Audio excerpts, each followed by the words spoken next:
É 4 de janeiro de 2018, às 5h05 da manhã, e estamos em frente a uma casa em Brooklyn onde a vida de uma mulher de 29 anos, membro da organização de autoajuda notória Nive, foi brutalmente interrompida.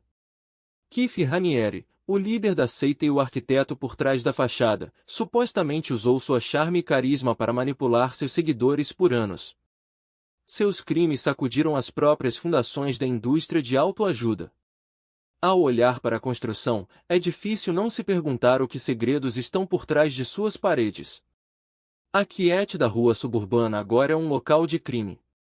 As horas da manhã cedo são geralmente pacíficas em Brooklyn, mas a atmosfera em torno dessa casa é tensa, com fita policial e investigadores em trajes de proteção química. O ar está cheio do cheiro de fumaça e o som de sirenes ecoa à distância.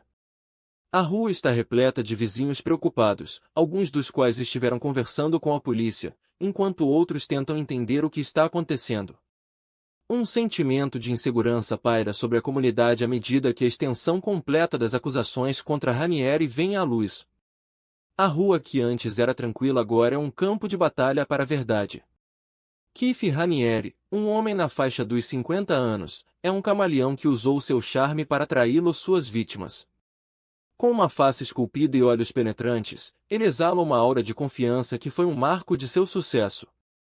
Mas por baixo da superfície, está um indivíduo calculista e manipulador que deixou uma trilha de vidas quebradas e sonhos quebrados.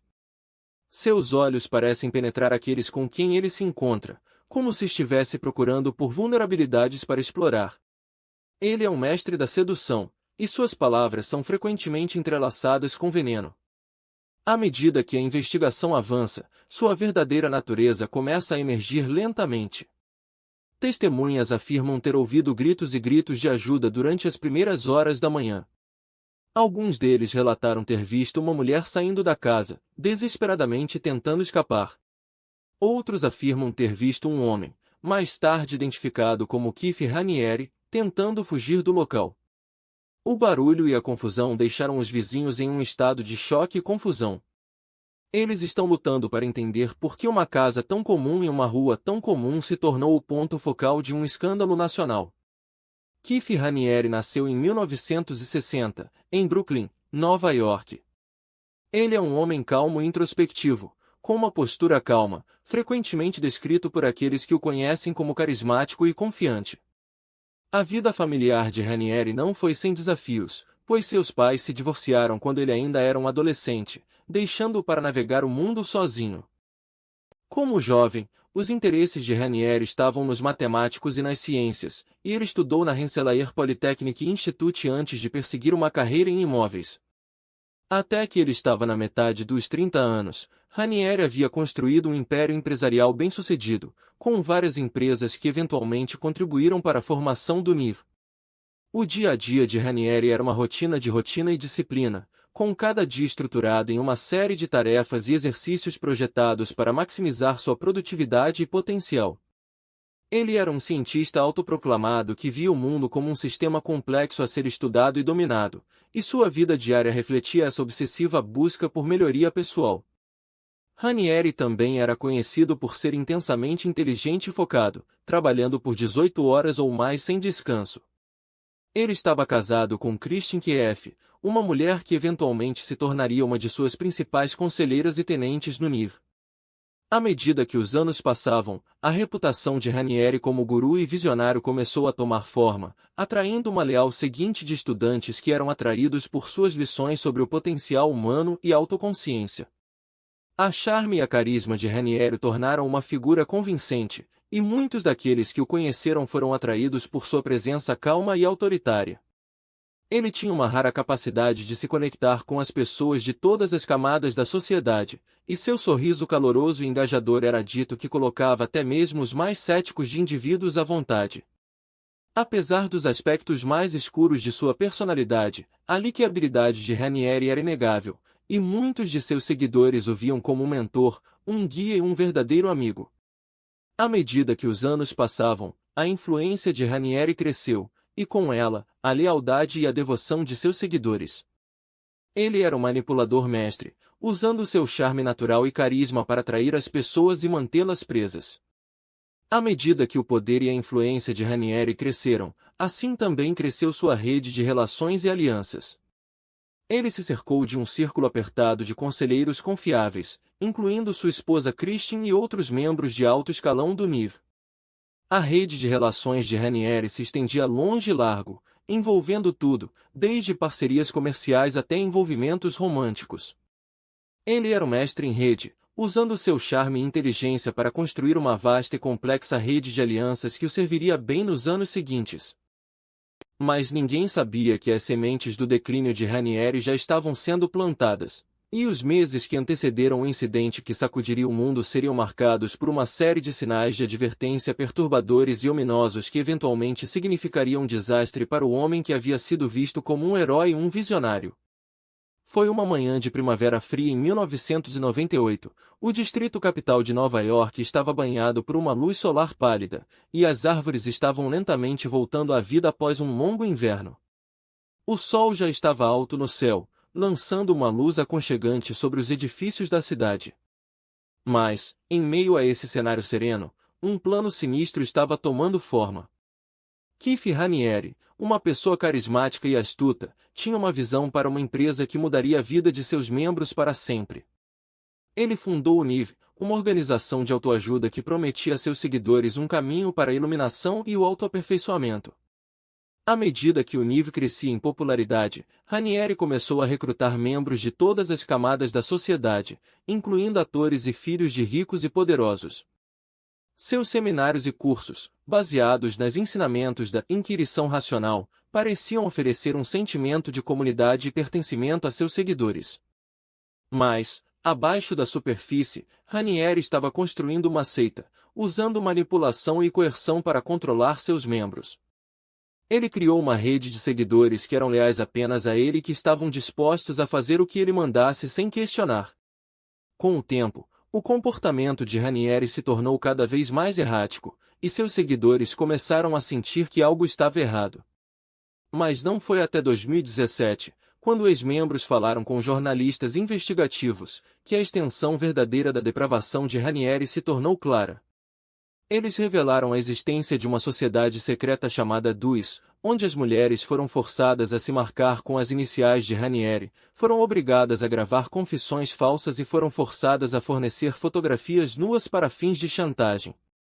Quanto mais eles descobriam, mais percebiam que o NIV não era apenas uma organização de autoajuda, mas uma verdadeira seita que havia estado escondida em pleno dia. As mulheres que foram vítimas do abuso de Ranieri vieram à tona, compartilhando suas histórias de trauma e dor. E com cada nova revelação, a indignação pública cresceu. Mas o detalhe mais chocante de tudo ainda estava por vir. Em um e-mail chocante enviado da prisão, Ranieri se gabou de ter paiado um filho com uma jovem que havia sido vítima de seu abuso. A jovem, que tinha apenas 15 anos de idade na época, era uma membro do círculo interno de Ranieri e havia sido preparada por ele por anos. A notícia enviou ondas de choque pela mídia e deixou os espectadores estupefatos e horrorizados. Isso é a coisa mais perturbadora que eu já ouvi, disse um especialista, enquanto a notícia desencadeou uma conversa nacional sobre os perigos das seitas e as consequências do poder não controlado. Cedo, a polícia recebeu acusações de tráfico sexual e trabalho forçado de ex-membros, mas essas alegações foram inicialmente descartadas como infundadas e difamatórias por Ranieri e seus associados. Não foi até 2017, quando o The New York Times publicou uma exposição devastadora detalhando as operações internas do NIV, que a lei começa a levar as alegações a sério. A história do Times revelou uma sociedade secreta chamada DUS, na qual as mulheres foram submetidas a abuso físico e psicológico. Promotores do Distrito Leste de Nova York então lançaram uma investigação sobre Ranieri e seus cúmplices. Isso marcou o início do fim do NIV. O ponto de inflexão veio quando os promotores obtiveram uma gravação em que Ranieri admitiu ter se envolvido em um padrão de décadas de abuso e abuso sexual. Essa prova devastadora, combinada com depoimentos de múltiplas vítimas e evidências corroborantes, fez claro que Ranieri estava por trás dos atos de atrocidade cometidos pelo NIV. A existência de DUS, e o papel de Ranieri em criar e controlar, foi um fator importante na construção do caso contra ele. Os promotores também descobriram um padrão de punições físicas e psicológicas infligidas a dissidentes dentro da seita. A evidência provou-se, no final, ser sobrepujante, e Ranieri foi condenado em várias acusações. Os principais suspeitos no caso do Nive eram, é claro, Ranieri e seus associados mais próximos. Essas pessoas, incluindo Clary Bronfman, Nancy Salzman e Alison Mack, detinham significativa influência e poder dentro da seita. Os promotores alegaram que eles trabalharam juntos para recrutar e explorar vítimas, muitas vezes usando sua riqueza e status social para silenciar qualquer um que se atrevesse a falar contra Ranieri. Testemunhas-chave, incluindo ex-membros de DUS, depuseram contra os réus, pintando uma imagem vívida do abuso e manipulação de Ranieri. A evidência apresentada em tribunal revelou uma cultura de medo e submissão dentro do NIV. No entanto, os investigadores seguiram uma pista que acabou se revelando um beco sem saída. Por um tempo, eles se concentraram em Nancy Salzman, a parceira de longa data de Ranieri e a presidente do NIV. Os promotores tinham razão para acreditar que Salzman pode ter sido mais profundamente envolvida nas atividades da seita do que inicialmente pensado. Mas à medida que a investigação continuou, ficou claro que Salzman não era tão culpável quanto inicialmente suspeitado, e ela mais tarde se declarou culpada de acusações menores. Essa desvio de recursos e atenção acabou por desperdiçar vários meses da investigação. Em retrospecto, é claro que os investigadores deveriam ter se concentrado mais intensamente em Ranieri e seu círculo interno desde o início.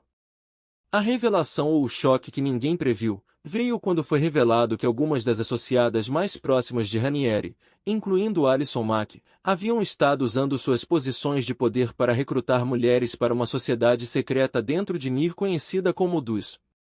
Dentro de DUS, as mulheres eram marcadas com um símbolo de Ranieri, forçadas a submeter-se à manipulação psicológica e punição física, e até mesmo obrigadas a gravar confissões falsas e fornecer fotografias nus para fins de chantagem. Mais tarde, foi revelado que Mack, uma líder espiritual autoproclamada, havia desempenhado um papel-chave no recrutamento de mulheres para DUS, muitas vezes usando seu status de celebridade para atrair elas. A descoberta de DUS foi um ponto de ruptura importante na escândalo NIV, e acabou levando à queda da organização. A verdadeira extensão da participação de Ranieri em DUS só foi revelada durante o julgamento, onde os promotores apresentaram evidências de seu padrão de décadas de abuso e manipulação.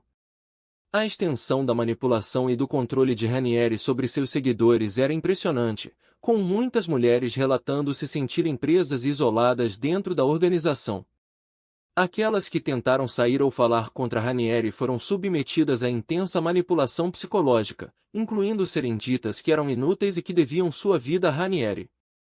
As mulheres que faziam parte de DUS também foram forçadas a se voltar contra uma outra, com algumas sendo coagidas a cometer atos de sabotagem contra suas colegas de membros. A segurança e o isolamento que Ranieri cultivou dentro de NIV tornou-se extremamente difícil para as vítimas falar, e foi apenas quando a organização começou a perder seu controle sobre seus membros que a verdade começou a emergir. À medida que a extensão completa dos crimes de Ranieri se tornou clara, muitos ficaram se perguntando como uma situação tão horrível poderia ter sido permitida. No final, Ranieri foi condenado em vários contos de extorsão e conspiração de extorsão, bem como em várias outras acusações, e foi sentenciado a 120 anos de prisão. A condenação marcou o fim de uma era para NIV, e trouxe fechamento para as muitas vítimas que haviam sido submetidas ao abuso de Ranieri. No entanto, para algumas das vítimas, a justiça demorou muito tempo para chegar, e elas falaram sobre a dor emocional contínua que ainda experimentam. O julgamento também trouxe à luz os papéis desempenhados por outras figuras-chave dentro de NIV, incluindo Clary Bronfman, que foi condenada por fraude de visto e obstrução da justiça, e Alison Mack, que se declarou culpada de extorsão e conspiração